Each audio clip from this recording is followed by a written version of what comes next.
তো নিদান কালে থাকি নবীজি আমার শিয়রে, আমার মতো নিদান কালে থাকি নবীজি আমার শিয়রে, করিব চুম্বন কদম ধরিয়া, করিব চুম্বন কদম ধরিয়া, ইয়া রাসূলুল্লাহ ইয়া হাবিবাল্লাহ ইয়া রাসূলুল্লাহ সালাতুন ইয়া রাসূলুল্লাহ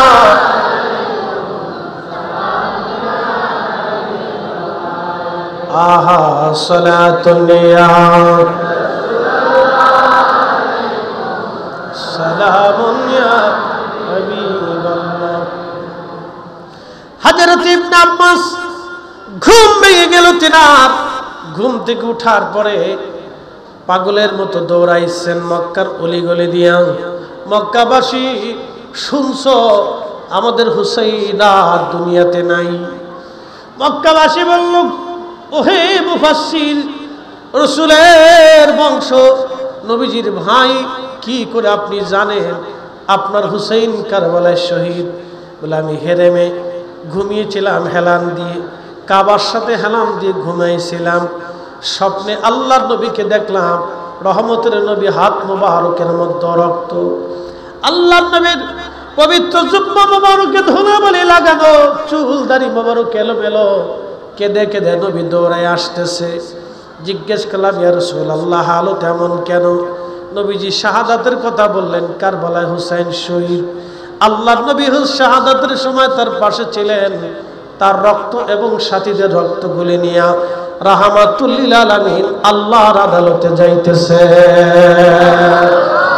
চিৎকার মেরে জোরে বলেন আল্লাহু আকবার। রাসূল আসে না নাই? আরো জোরে বলেন আসে না নাই? স্বপ্নে আসে কি আসে না? দেখা দেয় কি দেয় না? মান রানি ফিল মানামি ফাকাদ রাআল হক, রাওয়াহুল বুখারী। আল্লাহর নবী বলেন, উম্মত, স্বপ্নে আমি তোমাদের সাথে দেখা করব। আসতে হলো কেন? জোরে বলেন।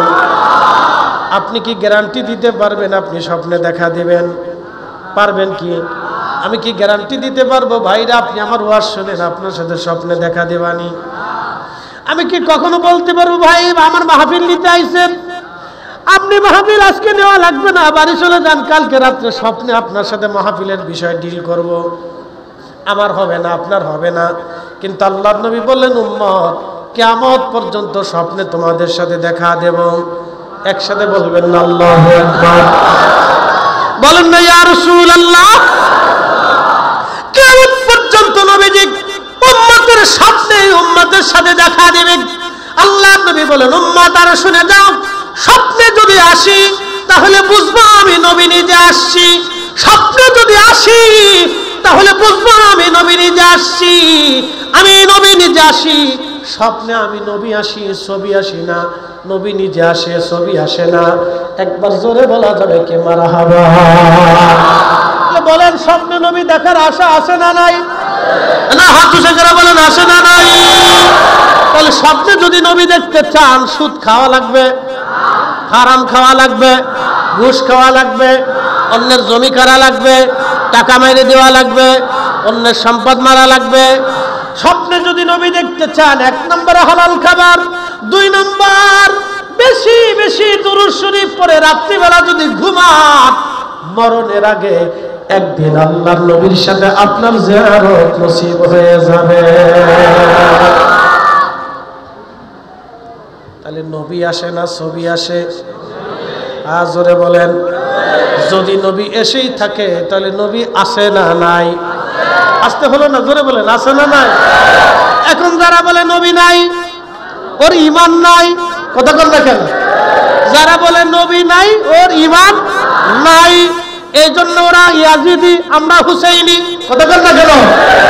কথা ক্লিয়ার না ভেজাল আছে? পরিষ্কার পরিষ্কার না? আপনি মানলেও মানতে পারেন, না মানলেও মানতে পারেন। বলে হুজুর এইগুলি হলে হবে কি, না হলে হবে কি?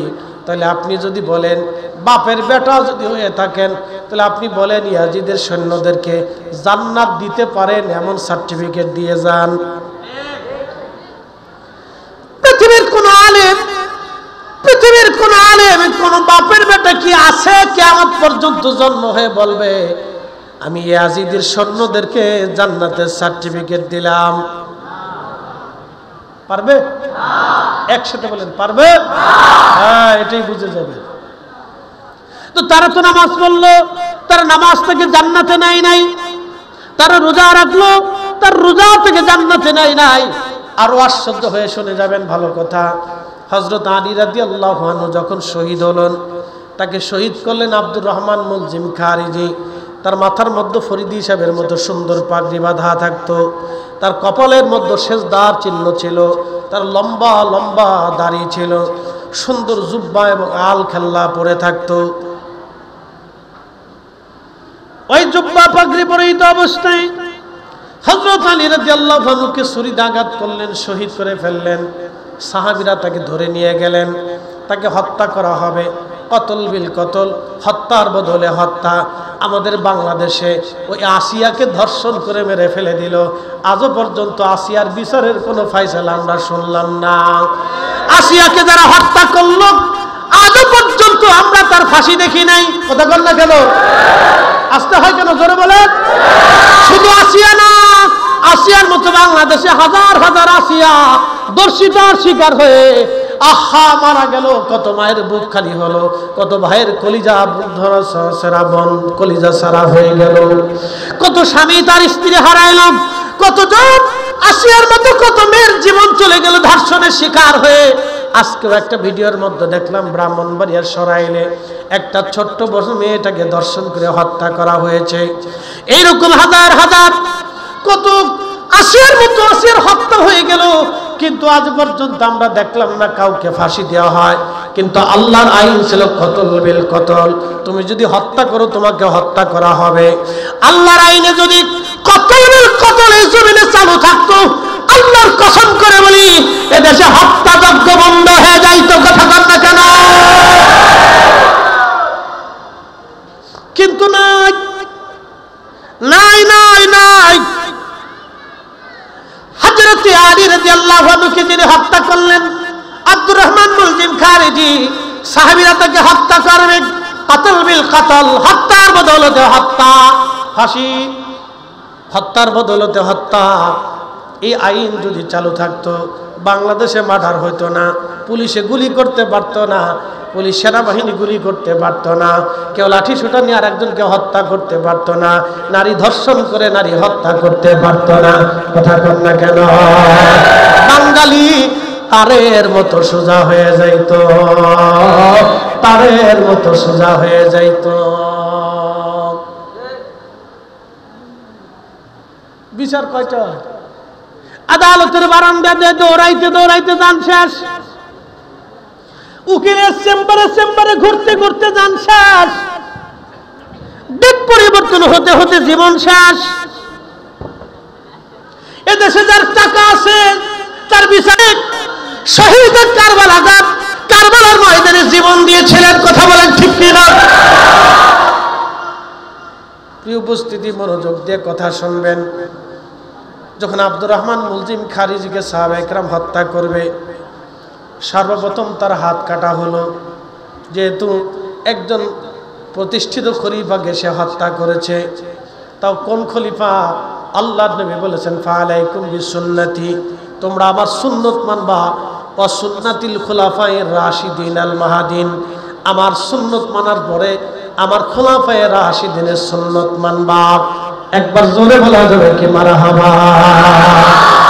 খুলাফায়ে রাশিদিনের সুন্নাহ আদর্শ মেনে চলবা।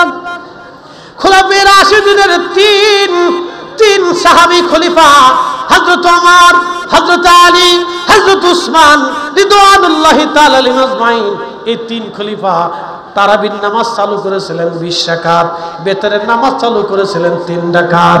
আজকে যারা তারাবির নামাজ 8 রাকাত বানাইছে ওরাই হলো ইয়াজিদি। অনেকের চেহারা কালো হয়ে যাবে না, মন খারাপ হয়ে যাবে না, স্বাস্থ্য ভাই তো আত্মীয়তা শালা সম্বন্ধীর সম্পর্ক আছে। কি কথা বল না কেন? মন খারাপ করেন না, মন খারাপ করেন না। আপনি সারা পৃথিবী একদিকে, আল্লাহ রসুল আর একদিকে। কথা বল না কেন? তাম সৃষ্টি একদিকে, আল্লাহ রসুলের জবানের একদিকে। নবী আমাদেরকে খোলাফায়ে রাশিদিন মেনে চলতে বলেছেন, আমরা চোখ বুঝে খোলাফায়ে রাশিদিন মেনে চলবো। ঠিক কি না? প্রিয় উপস্থিতি হাজিরিন, হাত কাটা হলো। তখন আব্দুর রহমান মুলজিম খারিজি জিকির করে আল্লাহ আল্লাহ আল্লাহ আল্লাহ, বুঝছেন? তার পা কাটা হলো, তখনও জিকির করে আল্লাহ আল্লাহ আল্লাহ আল্লাহ, বুঝছেন? যখন চোখ উঠানো হলো, তখনও জিকির করে আল্লাহ আল্লাহ আল্লাহ। সাহাবা একরাম গলা চিপ দিয়ে ধরলেন, জিহ্বা বের হয়ে আসতেছে। জিজ্ঞেস করলেন সাহাবীরা, আরে আমার হাত কেটেছ, পা কেটেছ, চোখ উঠিয়েছ, তারপরে তোমরা আমার জিহ্বা কেন বের করো? বলে তোর জিহ্বা কেটে ফেলবো। বলে কেন কাটবা? তোমরা কি দেখো না আমি আল্লাহ জিকির করি?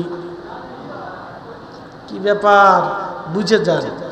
আব্দুর রহমান মুলজিম খারিজি জাহান্নামের কুকুর, জাহান্নামের, জোরে বলেন জাহান্নামের। আব্দুর রহমান মুলজিম খারিজি জাহান্নামের কুকুর, জাহান্নামের কুত্তা, জাহান্নামের কুকুর। এই জাহান্নামের কুকুরের জবানে খোদার জিকিরের আওয়াজ ছিল, কপালে সেজদার চিহ্ন ছিল, তাকে সেজদার চিহ্ন থেকে জান্নাত দেয় নাই, তার কালেমা থেকে জান্নাত দেয় নাই, তার নামাজ থেকে জান্নাত দেয় নাই, তার রোজা থেকে জান্নাত দেয় নাই, তার হজ থেকে জান্নাত দেয় নাই, তার যাকাত থেকে জান্নাত দেয় নাই, তার জিকির থেকে জান্নাত দেয় নাই, তার পাগড়ি থেকে জান্নাত দেয় নাই, তার জুব্বা থেকে জান্নাত দেয় নাই, তার কোরআন তেলাওয়াত থেকে জান্নাত দেয় নাই। কারণ সে হযরতে সাইয়্যিদুনা আলী রাদিয়াল্লাহু আনহুকে হত্যা করেছিল। অতএব সাইয়্যিদুনা আলী রাদিয়াল্লাহু আনহুর বেটা, রাসূলের কলিজার টুকরা ইমাম হোসেনকে যারা হত্যা করেছে, ওদের নামাজ রোজা যাই থাকবে, জান্নাত মিলবে না। কথা বলেন ঠিক কিনা? কথা ক্লিয়ার না ভেজাল আছে? একবারে পরিষ্কার, একবারে পরিষ্কার। এই জন্য লা ইউমিন, লা ইউমিন, ঈমানের স্বাদ তোমাদের হবে না যদি আশকে রাসূল না থাকে। এজন্য আমরা সুন্নিরা নবী নবী করি, নবী নবী করি, মিলাদুন নবী পালন করি, সারা বছরে মিলাদের মাহফিল দিয়া, আশকে রাসূলের তাড়না দিয়া আমরা এই উম্মতের কলিজাকে উজাড় করার চেষ্টা করি। এই মিলাদুন নবী, এই মাহফিলগুলির বিরোধিতা করে বেদাতের ফতোয়া দিয়ে যারা বন্ধ করতে চায়, তাদের সাথে আমাদের সারা জিন্দেগি যুদ্ধ চলবে। হাত উঁচা করে বলে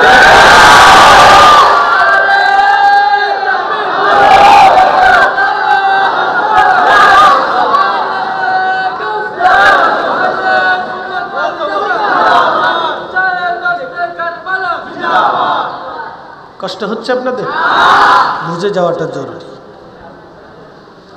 জিকির করতেছে আল্লাহ আল্লাহ আল্লাহ আল্লাহ আল্লাহ। সাহাবায়ে কেরাম গলা চিপ দিয়ে ধরে জিহ্বা বের করে নিয়ে আসলেন, জিহ্বা কেটে ফেললেন সাহাবায়ে কেরাম। আল্লাহু আকবার কর না, জোরে বলেন। তার জিকির কি তাকে জান্নাতে নিছে? তার রোজা তাকে জান্নাতে নিছে? কারণ কি? যার কলিজায় ইশকে রাসূল আছে সে হযরত আলীকে হত্যা করতে পারে না। যার কলিজায় ইশকে রাসূল আছে সে হুসাইনকে হত্যা করতে পারে না। যার কলিজায় ইশকে রাসূল আছে সে ইয়াজিদের পক্ষ নিতে পারে না।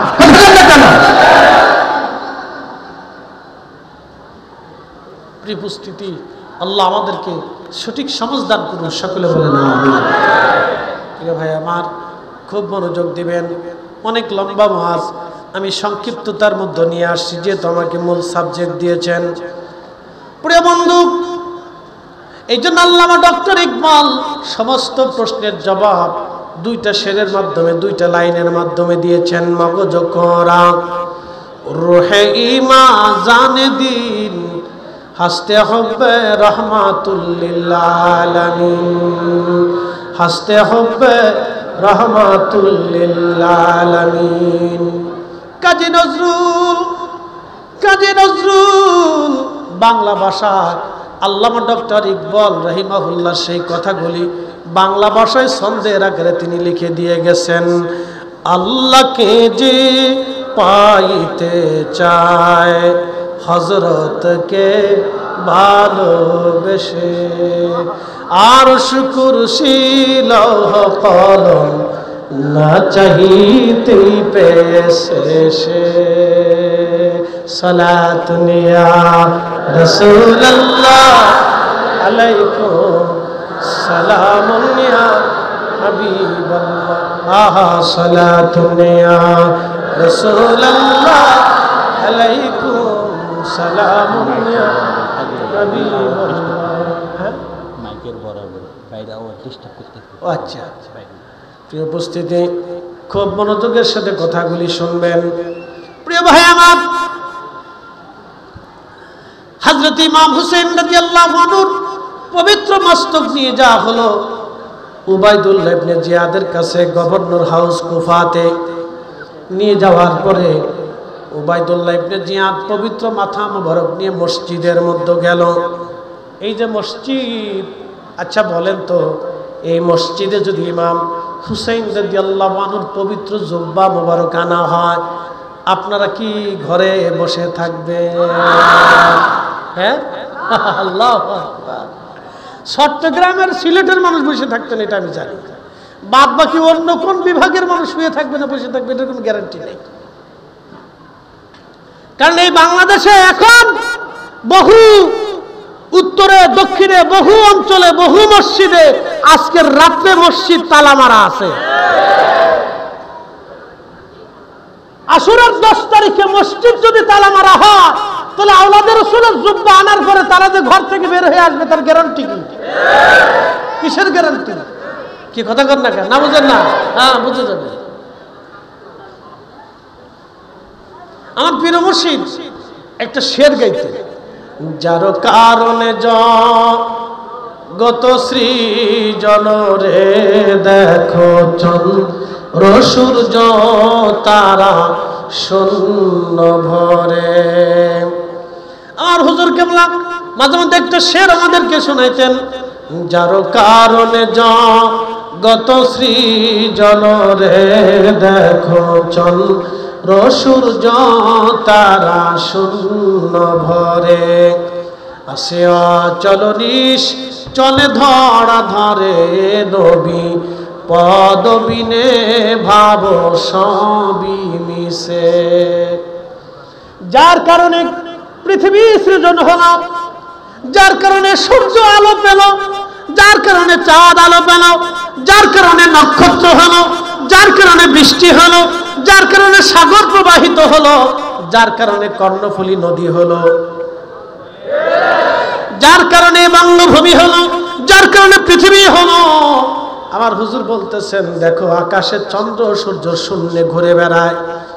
যেই নবীর কারণে আকাশের নক্ষত্রগুলি শূন্যে ঘুরে বেড়াচ্ছে, শুনে নাও জেনে নাও, ওই নবীর কদম ছাড়া তোমার জিন্দেগির সব মিথ্যা হবে।